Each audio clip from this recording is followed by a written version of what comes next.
For the first time ever, Burkina Faso, Mali and Niger are planning a shared communications satellite, one designed to operate outside Western control, and Russia says it is ready to build it.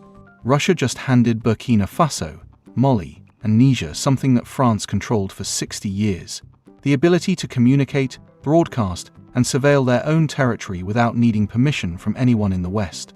In January 2026, Russian cosmonaut Alexander Gorbunov walked into a meeting with Burkina Faso's Prime Minister Rimtalba Ouédraogo in Ouagadougou and presented him with the flag of Burkina Faso that had been aboard the International Space Station for 6 months. That symbolic gesture came alongside something far more significant. Russia's ambassador to Burkina Faso, Igor Martynov, announced that Moscow and the Alliance of Sahel States had finalized an agreement to launch a Russian telecommunications satellite specifically designed to serve Burkina Faso, Mali, and Niger. This isn't just about technology. This is about sovereignty. For decades, African countries have depended on Western-owned satellites for telecommunications, broadcasting, and internet access. Companies like Intelsat, Eutelsat, and SES controlled the infrastructure that allowed African nations to communicate with their own citizens. And that dependence gave the West leverage, the ability to monitor communications, the power to shut off access if relationships soured, and the control over what information reached people. Russia is offering an alternative, and the Alliance of Sahel States, which already expelled French troops, nationalized Western-controlled mines, and left ECOWAS to form their own confederation, is taking it. This satellite deal is part of a broader agreement signed on September 24, 2024, between Roscosmos, Russia's state space corporation, and the governments of Mali, Niger, and Burkina Faso. The agreement covers not just one satellite, but an entire system: a telecommunications satellite, a remote sensing satellite, and a radar satellite. Let me break down what each of these does, because the combination is what makes this so powerful. The telecommunications satellite will provide multi-service communications, which means internet, telephone, and data services across all 3 countries. This is critical because large parts of Mali, Niger, and Burkina Faso have almost no telecommunications infrastructure. There are vast rural areas where people have never had reliable internet access, where phone service is sporadic at best, and where the only way to get information is through state radio broadcasts that don't reach everyone. According to Data Reportal, the 3 AE's countries had just 17.2 million internet users out of a combined population of 80.9 million at the start of 2024. That's barely 21% internet penetration. The satellite will use VSAT technology, which allows high-speed internet access directly via satellite without needing ground-based infrastructure like fiber optic cables or cell towers. That means even the most remote villages in the Sahara Desert or the dense forests of southern Burkina Faso can get connected. But this isn't just about bringing Netflix to rural Africa. This is about control. The satellite will enable encrypted, secure communications for military and government use. That's crucial for countries fighting jihadist insurgencies across porous borders. When Mali wants to coordinate with Niger on a military operation targeting Al-Qaeda-linked groups in the tri-border region, they currently have to rely on telecommunications infrastructure that might be monitored by Western intelligence agencies or routed through servers in Europe. With a Russian satellite providing encrypted communications, they can coordinate without anyone listening in. The second component is the remote sensing satellite. This satellite will carry high-resolution optical sensors and synthetic aperture radar, which can see through clouds, darkness, and vegetation. It will monitor borders, track movement across the Sahel, and provide real-time intelligence on potential security threats. For countries dealing with groups like Jamaat Nusrat al-Islam wal Muslimin, the Al-Qaeda-affiliated coalition that operates across Mali, Burkina Faso, and Niger, having the ability to track militants from space is a game-changer.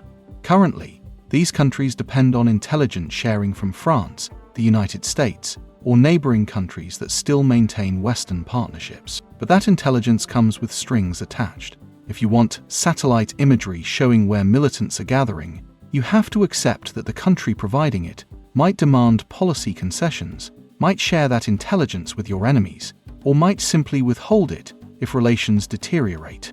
Russia is offering the AES countries direct access to their own intelligence.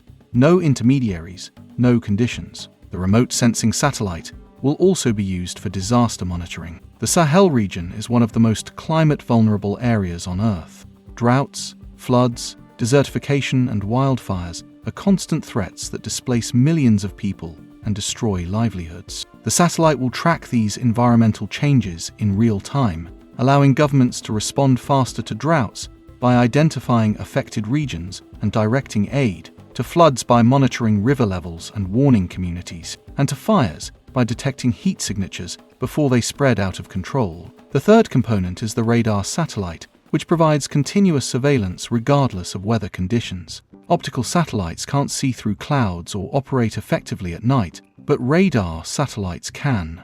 This is particularly important for monitoring the Sahara Desert and the northern regions of Mali and Niger, where cloud cover and sandstorms are common. The radar satellite ensures that AES countries have uninterrupted surveillance capabilities 24 hours a day, 365 days a year. And here's what makes this even more significant. Russia isn't just launching these satellites and walking away. Part of the agreement includes training programs for AES personnel to operate the satellites independently. That means Burkina Faso, Malian and Nigerian engineers and technicians will be trained in satellite operations, data analysis, and system maintenance. Over time, the AES countries won't need to rely on Russian operators. They'll have their own homegrown expertise. Now, let's talk about why Russia is doing this, because Moscow isn't acting out of charity. Russia has been systematically expanding its influence across Africa, and the Sahel is a key battleground. After Mali, Niger, and Burkina Faso all expelled French troops between 2022 and 2023, Russia moved in to fill the vacuum. Wagner Group mercenaries, later replaced by Africa Corps, deployed to Mali and Burkina Faso to fight alongside government forces against jihadists. Russian military advisors are training AES armies. Russian weapons, including helicopters, armored vehicles, and small arms, are flowing into the region. But satellites offer something that guns and mercenaries don't: long-term strategic control. Once the AES countries become dependent on Russian satellite technology for telecommunications, broadcasting, and intelligence, they're locked into a relationship with Moscow that's hard to break. The satellites will need ongoing maintenance, software updates, and technical support, all of which Russia will provide. That creates dependencies that give Moscow leverage over Ouagadougou, Bamako, and Niamey. And Russia has done this before. In October 2022, Russia launched Angola's first telecommunications satellite, ANGOSat-2, which entered orbit and began commercial operations in January 2023. That satellite gave Angola independent telecommunications capacity, reducing its reliance on Western providers. But it also tied Angola's communications infrastructure to Russia, creating a relationship that goes far beyond just hardware. Russia now has engineers embedded in Angola's space program, technicians maintaining the satellite, and ongoing contracts for upgrades and expansions. The same pattern is unfolding in the Sahel. Russia gets a foothold in one of the most strategically important regions in Africa, a region rich in gold, uranium, and oil, and a region that sits at the crossroads of North Africa, West Africa, and the Sahara. The AES countries get technology that enhances their sovereignty and reduces their dependence on the West. Both sides win, at least in the short term. But for France, this is a disaster. France dominated the Sahel for over a century through colonialism, and then through neo-colonialism after independence in 1960. French companies controlled telecommunications infrastructure across Francophone Africa. Orange, the French telecom giant, operates in 18 African countries and has been one of the dominant providers in Mali, Burkina Faso, and Niger. French satellites provided broadcasting and internet services. French intelligence agencies monitored communications and provided intelligence to allied governments. All of that is now being replaced by Russian technology. When the AES satellite goes live, Orange's dominance will be challenged. French intelligence will lose access to communications they used to monitor routinely, and France will have no leverage to shut off services if relations sour, because the infrastructure won't be theirs anymore. And this isn't just happening in the Sahel. Russia is aggressively marketing its space technology across Africa. At the Russia-Africa Summit, in St. Petersburg in July 2023, Roscosmos signed multiple agreements with African countries for satellite launches, space cooperation, and technology transfers. Russia is positioning itself as an alternative to Western space agencies, and it's working. African countries that are frustrated with Western conditions, Western surveillance, and Western control are turning to Moscow for solutions. For the people living in Mali, Burkina Faso, and Niger, this satellite could genuinely improve their lives. Imagine a farmer in rural Burkina Faso who currently has no internet access and has to travel hours to the nearest town just to access government services or market information. With satellite internet, that farmer can check crop prices, access weather forecasts, apply for agricultural subsidies, and communicate with buyers, all from their village. That's transformative. Or imagine a student in northern Niger who wants to pursue higher education but has no access to online courses or digital libraries because there's no reliable internet in their region. Satellite connectivity changes that. It opens doors to educational opportunities that were previously impossible. But there's a darker side to this as well. Surveillance satellites that can track jihadist militants can also track political opponents, journalists, and activists. Encrypted government communications that protect military operations from foreign eavesdropping also protect authoritarian regimes from accountability. The same technology that connects remote villages to the internet can be used to monitor what those villages are saying online and to censor content that governments don't like. And the AES countries are not democracies. Mali, Burkina Faso, and Niger are all run by military juntas that seized power through coups. They've postponed elections indefinitely, cracked down on press freedom, and arrested or killed critics. In Burkina Faso alone, there have been 23 reported assassination attempts against President Ibrahim Traoré since he took power in September 2020. In Mali, the junta extended its transitional period multiple times, promising elections that never materialized. In Niger, the military government that seized power in July 2023 has shown no signs of returning to civilian rule. Giving these governments advanced surveillance and communications technology raises serious questions about how it will be used. Will it be used to protect citizens from jihadist attacks and natural disasters, or will it be used to monitor dissent and crush opposition? Russia doesn't care about those questions. That's the appeal for African governments that feel lectured by the West. Moscow doesn't impose democratic conditions. It doesn't demand human rights reforms. It doesn't threaten to cut off aid if governments crack down on protesters. Russia sells technology and weapons, takes payment, and moves on. For military juntas trying to consolidate power, that's exactly what they want. And the Alliance of Sahel States is leaning into this partnership hard. In December 2025, the AES held its second summit in Bamako, Mali, where leaders announced the creation of a joint military battalion, launched AES television to counter what they call Western disinformation, and deepened cooperation on security, economics, and infrastructure. The satellite project is a key part of that vision, providing the telecommunications backbone for AES TV broadcasts, secure military communications for the joint battalion, and intelligence for coordinated operations against jihadists. The AES countries are also building their own investment bank, the BCDES, with 500 billion CFA francs in initial capital to fund infrastructure projects without relying on the IMF or World Bank. They're exploring launching their own currency to replace the CFA franc, which has been controlled by France since colonial times. And they're signing defense agreements with Russia that go far beyond just buying weapons. Russia is becoming the security guarantor for these countries, the partner they turn to when they need military support, intelligence, and technology. For the United States and Europe, this is a strategic nightmare. The Sahel is critical for counter-terrorism efforts, for controlling migration routes from Africa to Europe, and for securing access to resources like uranium, which Niger produces in massive quantities.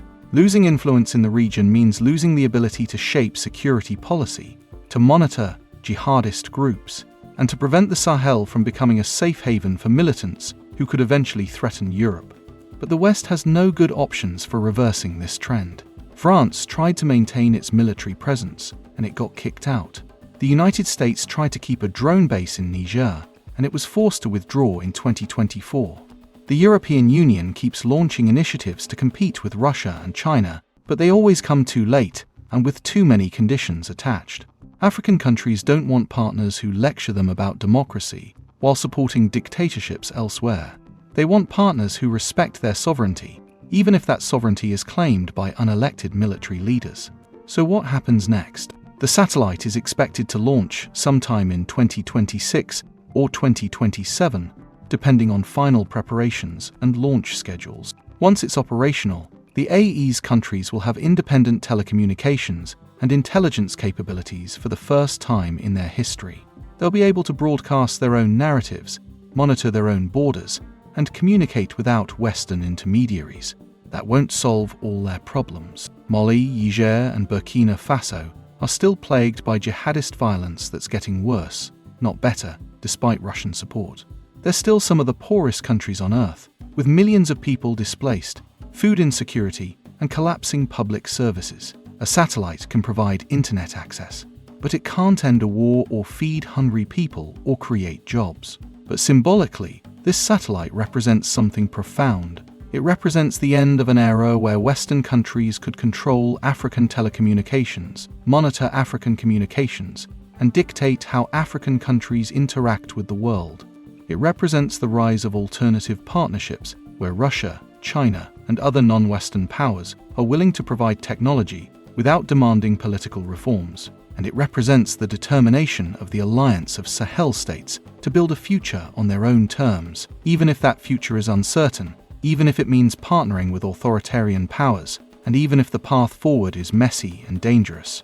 They'd rather take that risk than continue living under a system where France, the United States, and Europe controlled their economies, their militaries, and their futures. The satellite is just the beginning.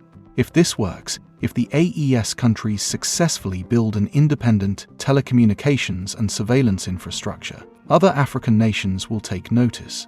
Countries that are frustrated with Western dominance will start exploring Russian partnerships, and the balance of power on the continent will shift even further away from the West and toward a multipolar world where Moscow, Beijing, and other capitals compete for influence. Whether that's a good thing or a bad thing depends on who you ask. For the people living in the Sahel, the answer will depend on whether this technology improves their lives or whether it just gives their unelected leaders better tools for control. For the West, it's clearly a loss of influence and leverage. And for Russia, it's a major strategic win.